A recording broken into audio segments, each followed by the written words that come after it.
सभी प्रकार के सैड सॉन्ग्स इस पे गाइए और बजाइए।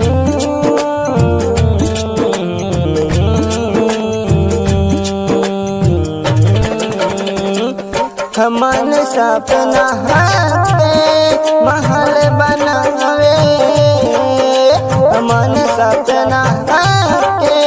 महल बनावे, दुनिया ये ढेल चलावे, जिंदगी के खेला समझ नहीं आवे, जिंदगी के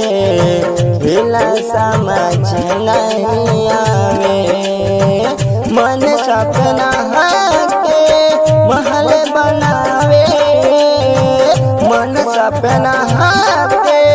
महल बनावे, दुनिया ये ढेला चलावे, जिंदगी के खेला समझ में न आवे, जिंदगी के खेला समझ में न आवे। ला ला ला जब जब दिन बिगड़े पर होला, केहू रोक न पावे,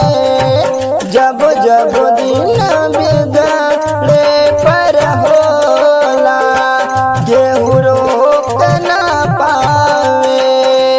जाने काली खल किस्मत में, जाने काली खल किस्मत में, न पता चल पावे, जिंदगी के खेला समझ में न आवे, जिंदगी के खेला समझ में न आवे।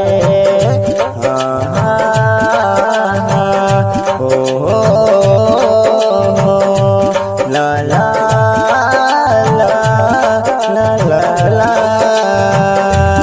समय हंसावे,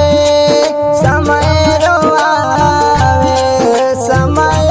नाच नचावे, समय हंसावे, समय रोआवे, समय नाच नचावे, जान बूझ के ना कोई मानी, जान बूझ के ना कोई मानी, अपन बागिया जलावे, जिंदगी के खेला समझ में न आवे, जिंदगी के खेला समझ में न आवे। ला ला ला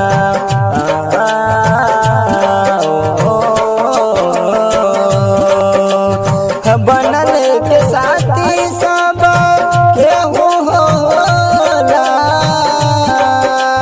बनल के साथी सब केहू होला,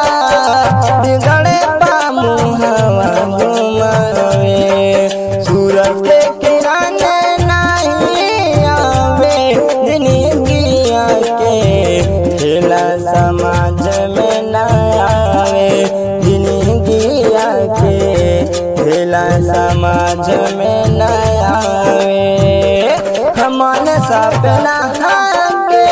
महल बनावे, मन सपना के महल बनावे, दुनिया ढेला चलावे, जिंदगी के खेला समझ में न आवे, जिंदगी के खेला समझ में न आवे, जिंदगी के खेला समझ में न आवे।